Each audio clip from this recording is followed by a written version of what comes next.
দূরে তবু কাছে যে যেখানে আছে সবাইকে টেকনিক ইজি এডুকেশনের পক্ষ থেকে শুভেচ্ছা অভিনন্দন সাদর সম্ভাষণ। চলে এসেছি আরও একটি বহু নির্বাচনী প্রশ্ন নিয়ে, যে প্রশ্নটি রাজশাহী বোর্ডে 2017 সালের এসএসসি পরীক্ষায় এসেছিল। কাজেই বুঝতে পারছো আজকের ক্লাসটি বেশ গুরুত্বপূর্ণ। আর এই বিশেষ গুরুত্বপূর্ণ ক্লাসের গোটা প্রহর জুড়ে আমি তন্ময় জুয়েল আছি তোমাদের সাথে।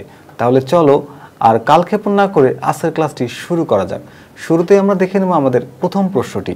আমাদের প্রশ্ন একে বলা হয়েছে নিচের কোনটি মূলদ সংখ্যা। তাহলে দেখি আমরা নিচের কোনটি মূলদ সংখ্যা। দেখো ক নাম্বারে দেওয়া আছে √11। দেখতেই পাচ্ছি 11 একটি মৌলিক সংখ্যা, তার উপর রুট, তার মানে এটি একটি অমূলদ সংখ্যা। তাহলে পরেরটা খেয়াল করি।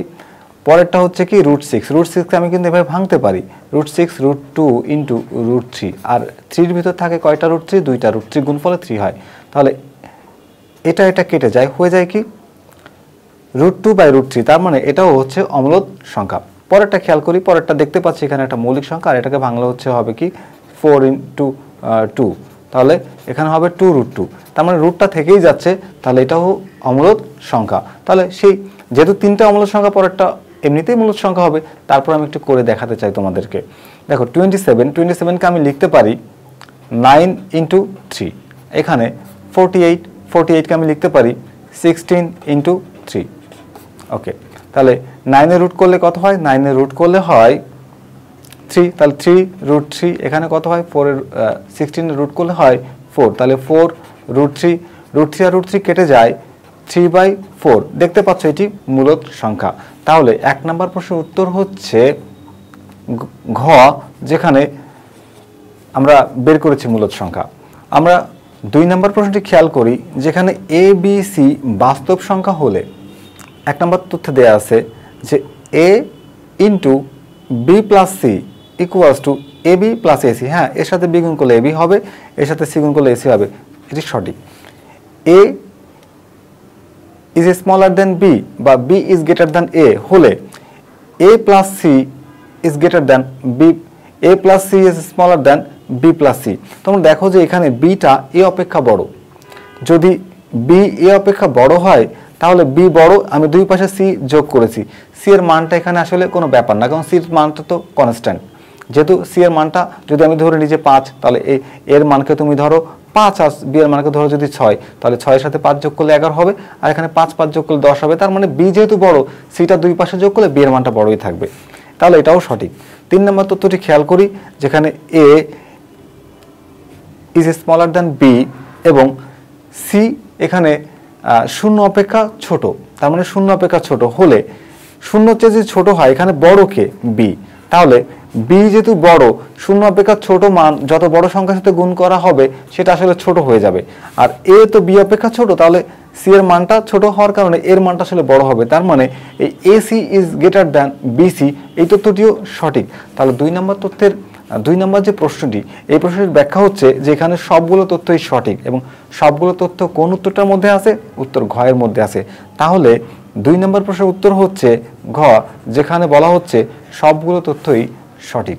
আমরা 3 নম্বর প্রশ্নটি খেয়াল করি যে এ ইকুয়ালস একটা সেট দেখতে পাচ্ছি আমরা, যার মধ্যে অনেকগুলো মান দেয়া আছে, হলে 3 এর গুণিতক দ্বারা গঠিত এ সেটের উপসেট কোনটি?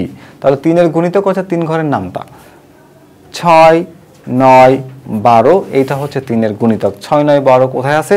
6, 9, 12 আছে 3 এর কতে। তাহলে আমার 3 নম্বর প্রশ্নের উত্তর হচ্ছে ক। 4 নম্বর প্রশ্নটি খেয়াল করি যে F of x equals x square minus 4x plus 4 হলে এফ অফ 2 এর মান কোনটি? তাহলে এখন এক্স এর মান হচ্ছে 2, তাহলে এক্স এর পরিবর্তে আমি 2 বসিয়ে দিয়ে যদি হিসাব করলে যে মানটা পাবো সেটাই হবে আমার এই ফাংশনের উত্তর। তাহলে এখানে এক্স এর মান এখন কত? 2। তাহলে 2 এর উপর স্কোয়ার করলে কত হয়? 4 মাইনাস এখানে এক্স এর মান কত? 2। তাহলে 2-র সাথে 4 গুণ করলে হবে -8, আর এখানে +4। তাহলে মাইনাস এখানে দেখতে পাচ্ছি -8, আর এখানে যোগ করলে হবে 8। তাহলে 8 থেকে 8 বিয়োগ করে যদি দেই তাহলে হয়ে যাবে 0। তার মানে 4 নম্বর প্রশ্নের উত্তর হচ্ছে ক। নিচের তথ্যের আলোকে 5 ও 6 নং প্রশ্নের উত্তর দাও। তাহলে নিচের তথ্যটি খেয়াল করি যে একটি সমীকরণ দেয়া আছে x⁴ - x² + 1 = 0 হলে সমীকরণ 5 নম্বর প্রশ্ন বলছে x প্লাস 1/x হোল স্কয়ারের মান কত। তাহলে এই সমীকরণ থেকে আমরা এই মানটা বের করতে পারবো। তাহলে দেয়া আছে কি x to the power 4 minus x square plus 1 equals 0। তাহলে x to the power 4 plus 1 আর এই যে মাইনাস এক্স স্কোয়ারটাকে আমি ওই পাশে পাঠিয়ে দিলাম, প্লাস হয়ে গেল। এই সবগুলো পদকে আমি এক্স স্কোয়ার দিয়ে ভাগ করব। ভাগ করলে কি হবে, এক্স টু দ্য পাওয়ার 4কে যদি আমি এক্স স্কোয়ার দিয়ে ভাগ করি তাহলে হয়ে যাবে এক্স স্কোয়ার, 1কে যদি আমি এক্স স্কোয়ার দিয়ে ভাগ করি তাহলে হবে 1/x স্কোয়ার। এই এক্স স্কোয়ার যদি আমি এক্স স্কোয়ার দিয়ে ভাগ করি তাহলে হয়ে যাবে 1। এখন আমি A square plus B square সূত্র বসাবো। A square plus B square সূত্র কি, A plus B whole square minus 2a b equals to 1। তাহলে এই এক্স এক্স কেটে যায়, তাহলে এই যে -2 এটাকে যদি আমি ওই পাশে পাঠিয়ে দিই তাহলে x plus 1/x whole square equals to 2 এবং এই 1 এবং এই যে -2 এই পাশে যে প্লাস হবে 1 আর 2 তাহলে মিলে হচ্ছে 3। তাহলে x প্লাস 1/x হোল স্কোয়ারের মান হচ্ছে 3। 5 নম্বর প্রশ্নের উত্তর হচ্ছে গ, যেখানে দেখানো হচ্ছে যে x প্লাস 1/x হোল স্কোয়ারের মান 3। এখন 6 নম্বর প্রশ্নটি খেয়াল করি, x কিউব প্লাস 1/x এর মান কোনটি। তাহলে এখানে আমি আরেকটু করি যে x প্লাস 1/x এই যে স্কোয়ারটা যদি আমি ওই পাশে পাঠিয়ে দিই তাহলে হয় কি, রুট হয়ে যায়। তাহলে x প্লাস 1/x এর মান হচ্ছে √3। এখন আমার প্রয়োজন হচ্ছে x কিউব প্লাস 1/x এর মান বের করা। তাহলে এখানে সূত্র বসিয়ে দিই, a cube plus b cube সূত্র a plus b whole cube minus 3ab into a plus b। Okay, তাহলে এটার মান কত, এটার মান হচ্ছে √3। বসিয়ে দিলাম √3, তার উপর করলাম কিউব মাইনাস 3 এক্সেস কেটে যায়, এটার মান হচ্ছে √3। তাহলে √3 কিউব করলে কি হয়, 3√3 মাইনাস 3√3। 3√3 থেকে 3√3 মাইনাস করে দিলে হয়ে যায় 0।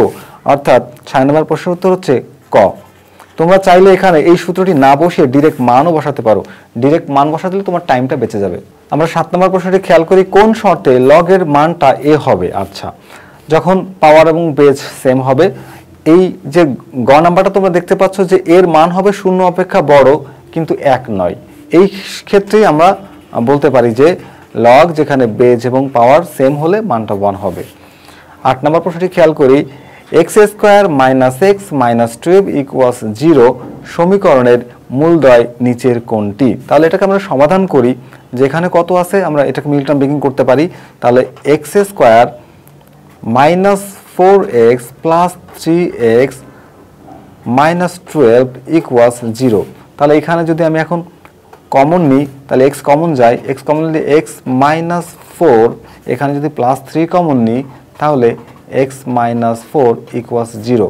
আমি আবার কমন নিতে পারি x মাইনাস 4, তাহলে এখানে থাকে x আর এখানে থাকে প্লাস 3 ইকুয়ালস 0।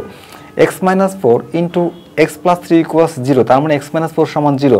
তাহলে x ইকুয়ালস টু মাইনাস 4 ওপাশে যায় প্লাস 4 হয়ে যাবে। আবার একই রকমভাবে এখানে প্লাস 3 ওপাশে যায় মাইনাস হয়ে যাবে। তাহলে x ইকুয়ালস মাইনাস 3। তাহলে x এর দুইটা মান পাচ্ছি, একটা হচ্ছে 4, একটা হচ্ছে মাইনাস 3। তাহলে 4 এবং মাইনাস 3 কোথায় আছে, 4 এবং মাইনাস 3 আছে খতে। তাহলে আমার 8 নম্বর প্রশ্নের উত্তর হচ্ছে খ। 9 নম্বর প্রশ্নে কি বলা হয়েছে যে 2x square minus 4ax equals 0 সমীকরণের সমাধান কোনটি। তাহলে আমরা এই সমীকরণটি সমাধান করার চেষ্টা করি। 2x স্কয়ার আমি কিন্তু চাইলে এখান থেকে এই যে 2x স্কয়ারটা আর এই যে 2x স্কয়ারটা রেখে দিই আর মাইনাস 4ax কে ওই পাশে পাঠিয়ে দিই। তাহলে 2x square equals to 4ax। এখন আমি এখান থেকে x এর মান বের করব। তাহলে যদি x এর মান বের করি তাহলে এখানে 2টাকে ওই পাশে পাঠিয়ে দিই। তাহলে যদি একটা x রাখি তাহলে এখানে 4ax, 2 কে পাঠালাম, দুইটা x ছিল আর একটা x কে পাঠালাম, x কেটে যায় আর এখানে যদি ভাগ করি তাহলে হয় কি 2a। তাহলে দেখতে পাচ্ছি x এর একটা মান হচ্ছে 2a। আরও একটা মান বের করা যাবে। তাহলে আমরা আরেকবার এটাকে সমাধান করার চেষ্টা করি যে এখান থেকে যদি আমি x কমন নিই, আচ্ছা x কমন নিলে কি হচ্ছে 2x minus 4a equals to 0।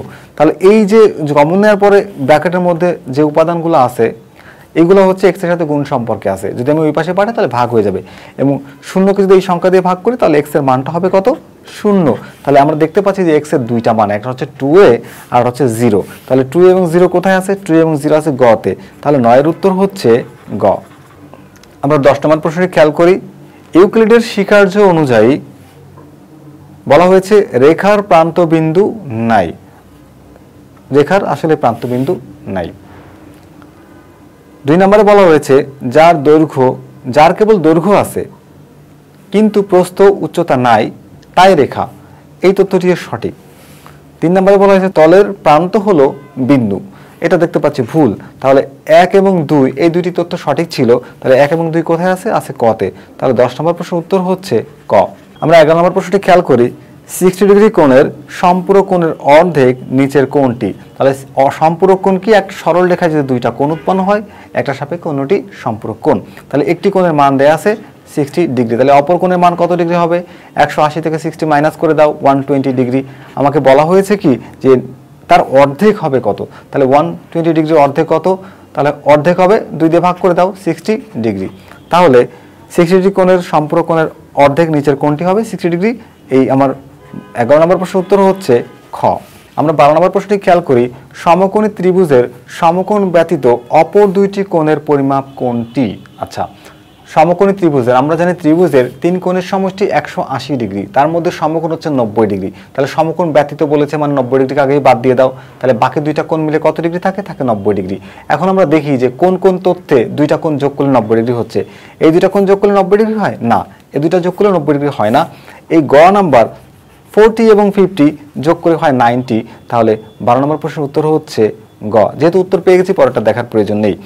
আমরা 13 নম্বর প্রশ্নটি খেয়াল করি যে একটি নির্দিষ্ট চতুর্ভুজ আঁকার জন্য কতটি স্বতন্ত্র উপাদান বা উপাত্ত থাকার প্রয়োজন?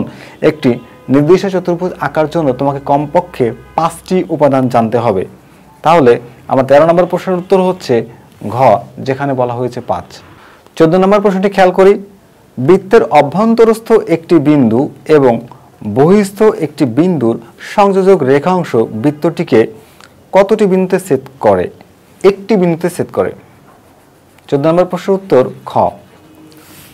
আমরা 15 নম্বর প্রশ্নটি খেয়াল করি যে কোন বৃত্তের অধিচাপে অন্তর্লিখিত কোণ, কোন বৃত্তের অধিচাপে অন্তর্লিখিত কোণ হবে সূক্ষ্ম কোণ। 15 নম্বর প্রশ্নের উত্তর ঘ। নিচের তথ্যের আলোকে 16 ও 17 নং প্রশ্নের উত্তর দাও। আচ্ছা, তাহলে আমরা উদ্দীপকটি ভালো করে খেয়াল করি যে A B C, okay, A B C একটি সমকোণী ত্রিভুজ। এই হচ্ছে সমকোণের সিম্বল তোমরা দেখতে পাচ্ছ। আর এখানে বলছে থিটা হচ্ছে, সি কোণটা হচ্ছে থিটা। এদিকে আমরা দেখতে পাচ্ছি যে কালো অংশটুকু, এটা হলো থিটা। আচ্ছা, তাহলে কস থিটা এর মান কোনটি? তোমরা দেখো যে এটা যদি থিটা হয় তাহলে এটা হচ্ছে লম্ব, লম্বের মান দেয়া আছে 3, তাহলে এটা হচ্ছে ভূমি, ভূমির মান দেয়া আছে 4। অতিভুজের মানটা আমরা পিথাগোরাসের সূত্র দিয়ে বের করতে পারবো, 4a² + 3a² = 5। তাহলে এসির মান হচ্ছে 5। তাহলে cos এর সূত্র কি? cos এর সূত্র হচ্ছে ভূমি বাই অতিভুজ। তাহলে ভূমি হচ্ছে এখানে 4 আর অতিভুজ হচ্ছে 5। তাহলে ভূমি, তাহলে cos থিটার মানটা কি পেলাম আমরা? এই যে 4/5। তার মানে 16 নম্বর প্রশ্নের উত্তর হচ্ছে খ, যেখানে 4/5 আছে। আচ্ছা, পরবর্তী কোশ্চেনটি আমরা খেয়াল করি যে tan theta plus cot theta minus sec theta equals to কত? আচ্ছা, তাহলে tan থিটা আমরা দেখি যে tan এর সূত্র কি? লম্ব বাই ভূমি। তাহলে লিখতে পারি লম্ব বাই ভূমি প্লাস cot থিটা, cot এর সূত্র কি? ভূমি বাই লম্ব। তাহলে লেখা যায় 4/3 minus sec theta, sec theta হচ্ছে অতিভুজ বাই ভূমি। তাহলে অতিভুজের মান দেখো তোমরা 5, তাহলে লিখতে পারি 5 আর ভূমি হচ্ছে এখানে 4। তাহলে এটাকে হিসাব করলে আমি যেটা পাবো সেটাই আসলে আমার 17 নম্বর প্রশ্নের উত্তর হবে। এখন আমি 4, 3 এবং 4 এর লসাগু করি। লসাগু হচ্ছে 12। 4কে যদি 12কে যদি 4 দিয়ে ভাগ করি তাহলে কয়বার যাবে? যাবে 3 বার। 3 গুণ 3 তাহলে হয় 9। এখানে 3কে যদি আমি 12কে যদি আমি 3 দ্বারা ভাগ করি তাহলে কয়বার যাবে? এখানে যাবে 4 বার। 4 গুণ 4 16 মাইনাস এখানে যাবে 3 বার। 3 গুণ 5 হয়ে যায় কত? 15। আচ্ছা, তাহলে এবার 9 এবং 16 যোগ করলে কত হয়? 25। 25 মাইনাস 15/12। তাহলে এটাকে আমি হিসাব করলে কি পাচ্ছি? এখানে পাচ্ছি 10 আর এখানে পাচ্ছি 12। তাহলে এখন এটাকে আমি যদি একটু ভাগ করি তাহলে কি হয়? 5/6। তাহলে আমার 17 নম্বর প্রশ্নের উত্তর হচ্ছে 5/6। 5/6 কোথায় আছে? 5/6 আছে 17 ঘতে। তাহলে 17 উত্তর হচ্ছে ঘ।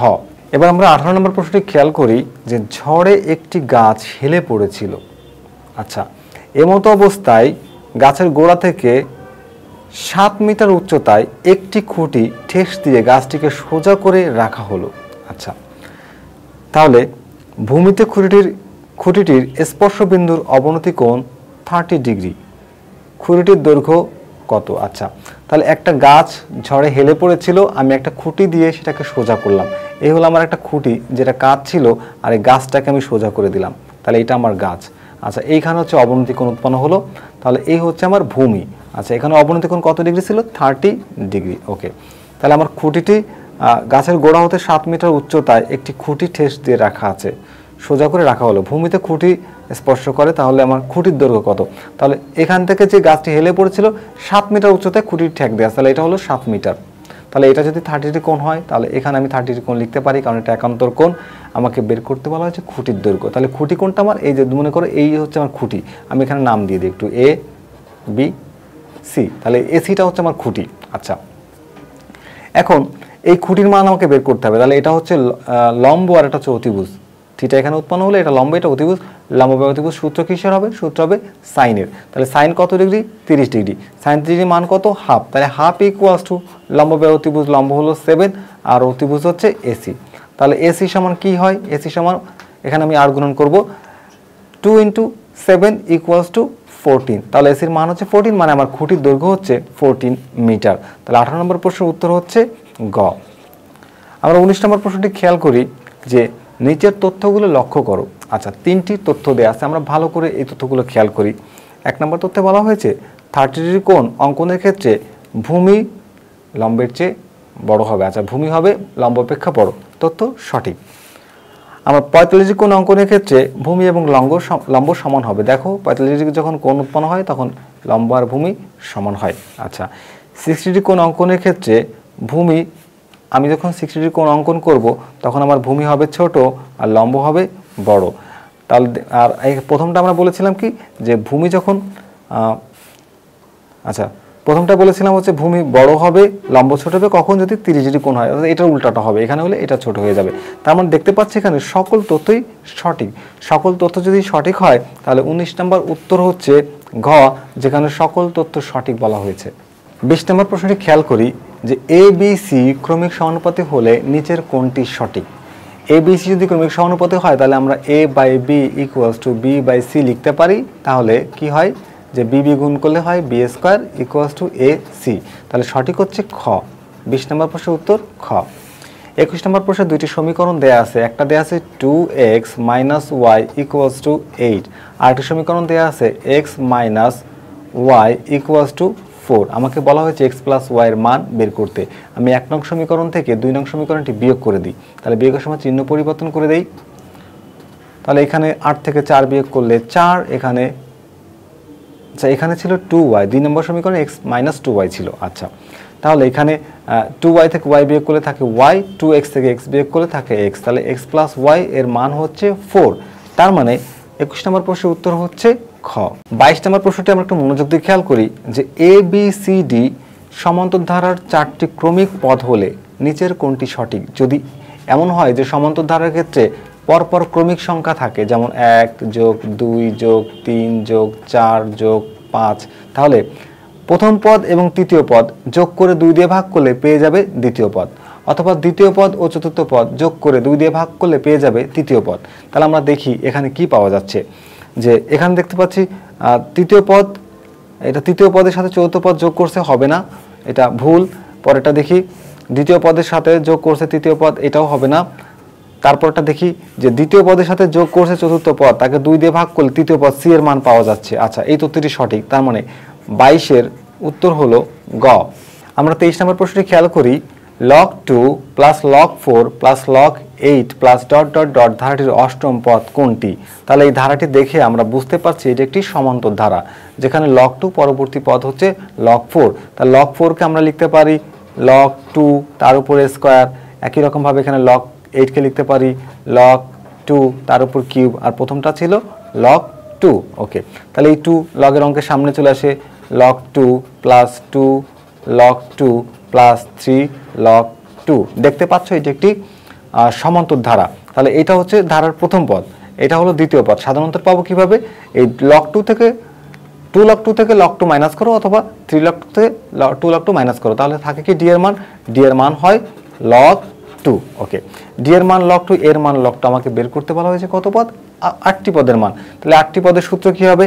a প্লাস, এখানে a হচ্ছে log 2, a plus n minus 1 মানে 8 মাইনাস 1, d এর মানও log 2। ওকে, তাহলে log 2 এখানে 8 থেকে 1 বিয়োগ করো হয় 7, তাহলে 7 log 2, 7 log 2 আর log 2 যদি যোগ করি তাহলে হবে 8 log 2। এই 8টাকে ওই পাশে পাঠিয়ে দিতে পারি, তাহলে log 2 2 এর উপর পাওয়ার হয়ে যাবে 8, 2 এর পাওয়ার 8 করলে কত হয়? 2 এর পাওয়ার 8 করলে হয় 256, তাহলে লিখতে পারি log 256। তার মানে আমার এই প্রশ্নের উত্তর হচ্ছে log 256। log 256 কোথায় আছে? তো 23 নম্বর প্রশ্নের কতে আছে, তার মানে আমার 23 নম্বর প্রশ্নের উত্তর হলো ক। 24 নম্বর প্রশ্নটি খেয়াল করি, একটি বর্গের কতটি প্রতিসাম্য রেখা আছে? একটি বর্গের 4টি প্রতিসাম্য রেখা আছে। প্রতিসাম্য রেখা বলতে আমরা বুঝি এমন একটি সরল রেখা যেটা ওই ক্ষেত্রটিকে সমান দুই ভাগে ভাগ করতে পারে। তাহলে তোমরা দেখো, যদি আমি একটা বর্গক্ষেত্র আঁকি তাহলে এই একটা সরলরেখা বর্গকে দুই ভাগে ভাগ করলো, আবার এই একটা সরলরেখা বর্গকে দুই ভাগে ভাগ করলো, এই একটা সরলরেখা বর্গকে দুই ভাগে ভাগ করলো, আর এই একটা সরলরেখা বর্গকে সমান দুই ভাগে পাশাপাশি ভাগ করতে পারে। তাহলে এইখানে আমি কয়টা রেখা আঁকছি? 1 2 3 4, 4টি প্রতিসাম্য রেখা। তার মানে বর্গের প্রতিসাম্য রেখা হলো 4টি। 25 নম্বর প্রশ্নে বলা হয়েছে জেড বর্ণটির ঘূর্ণন প্রতিসমতার মাত্রা কোনটি? জেড বর্ণের ঘূর্ণন প্রতিসমতার মাত্রা হলো 2টি। নিচের তথ্যের আলোকে 26 ও 27 নং প্রশ্নের উত্তর দাও। তাহলে আমরা একটু ভালো করে খেয়াল করি, সমবাহু ত্রিভুজ এ বি সি এ, এখানে বলছে ত্রিভুজটি সমবাহু, সমবাহু ত্রিভুজের A B C A, eddy BC এর উপর লম্ব। তাহলে আমরা একটা ত্রিভুজ আঁকতে পারি, এইটা হলো আমার একটা সমবাহু ত্রিভুজ। তাহলে আমি এখানে এ বি সি ত্রিভুজের নাম দিলাম। এবার এডি, এই এ থেকে ডি, এটা হচ্ছে বিসির উপর লম্ব। বিসির মান বলা হয়েছে 2, যদি বিসির মান 2 হয় তাহলে এই সকল বাহুর মান 2 হবে, তাহলে এটা হবে 2, এটা হবে 2, বিসির মানও হবে 2।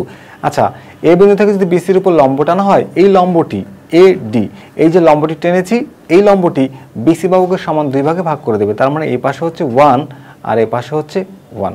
আচ্ছা, আমার চেয়েছে কি 26 নম্বর প্রশ্নে এডি এর দৈর্ঘ্য কত? তাহলে দেখো, এডি এর দৈর্ঘ্য তুমি পিথাগোরাসের সূত্র দিয়ে বের করতে পারো, আবার সমবাহু ত্রিভুজের যে লম্বের যে সূত্র বা মধ্যমার সূত্র দিয়েও বের করতে পারো। তাহলে যদি মধ্যমার সূত্র আমি ব্যবহার করি, যে মধ্যমা, এটা সূত্র হচ্ছে √3/2 ইন্টু বাহুর দৈর্ঘ্য, বাহুর দৈর্ঘ্য তো 2, তাহলে এই 2 আর এই 2 কেটে যায়, থাকে কি √3। তার মানে এটির দৈর্ঘ্য হচ্ছে √3। √3 কোথায় আছে? আছে কতে। তাহলে 26-এর উত্তর হচ্ছে ক। আমরা 27 নম্বর প্রশ্নটি খেয়াল করি, ত্রিভুজ এ বি ডি, ত্রিভুজ এ বি ডি অর্থাৎ এই যে ত্রিভুজটা, এই ত্রিভুজটার ক্ষেত্রফল চেয়েছে। আচ্ছা, এটা তো একটি সমবাহু ত্রিভুজ, তাহলে সমবাহু ত্রিভুজের ক্ষেত্রফলের সূত্র কি? √3/4 ইন্টু a স্কোয়ার। আচ্ছা, এইটা যদি সমবাহু ত্রিভুজ হয়, তুমি দেখো যখন আমি এখান থেকে লম্ব টানছি, এই লম্বটা সমবাহু ত্রিভুজকে সমান দুই ভাগে ভাগ করে দিয়েছে। তার মানে এই সমবাহু ত্রিভুজের ক্ষেত্রফল যদি বের করতে পারি, তাকে 2 দিয়ে ভাগ করলেই আমি ত্রিভুজ এ বি ডি এর মান পেয়ে যাব। তাহলে সমবাহু ত্রিভুজের ক্ষেত্রফলের সূত্র কি? √3/4 ইন্টু a স্কোয়ার। এ হলো বাহুর দৈর্ঘ্য, বাহুর দৈর্ঘ্য কত? 2, তাহলে 2 এর উপর স্কোয়ার, 2 এর উপর স্কোয়ার করলে কি হয়? 4 হয়ে যায়, তাহলে এই 4 আর এই 4 কেটে যায়, থাকে কি √3। এটা হচ্ছে এই ত্রিভুজটার ক্ষেত্রফল আমি বের করেছি, পুরো সম্পূর্ণ ত্রিভুজের ক্ষেত্রফল। তাকে যদি 2 দিয়ে ভাগ করি তাহলে আমি ত্রিভুজ এ ডি সি এর বা এ ডি বি ডি এর ক্ষেত্রফল পেয়ে যাব। এ বি ডি অথবা এডিসি দুইটার ক্ষেত্রফল সমান হয়। তাহলে এই √3/2 এটাই হচ্ছে আমার এই প্রশ্নের উত্তর। তাহলে 27-এর উত্তর হচ্ছে গ, যেখানে √3/2 দেয়া আছে। আমরা 28 নম্বর প্রশ্নটি খেয়াল করি, ট্রাপিজিয়ামের সমান্তরাল বাহুদের দৈর্ঘ্য যথাক্রমে 9 সেন্টিমিটার ও 7 সেন্টিমিটার এবং উচ্চতা 8 সেন্টিমিটার হলে ক্ষেত্রফল কত বর্গ সেন্টিমিটার?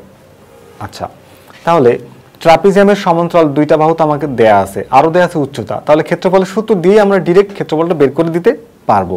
সামুদ্রিকের ট্রাপিজিয়ামের ক্ষেত্রফলের সূত্র কি? ট্রাপিজিয়ামের ক্ষেত্রফলের সূত্র হচ্ছে হাফ ইন্টু সমান্তরাল বাহুদ্বয়ের যোগফল। তাহলে সমান্তরাল বাহু একটা হচ্ছে 9 যোগ 7 ইন্টু উচ্চতা, উচ্চতা এখানে 8। তাহলে এখন আমি একটু হিসাব করতে পারি, এই 2 দিয়ে এই 8কে যদি ভাগ করে দিই হয়ে যায় 4 গুণ 9 এবং 7 যদি আমি যোগ করি, অর্থাৎ 9 এবং 7 যোগ করলে হয় কত?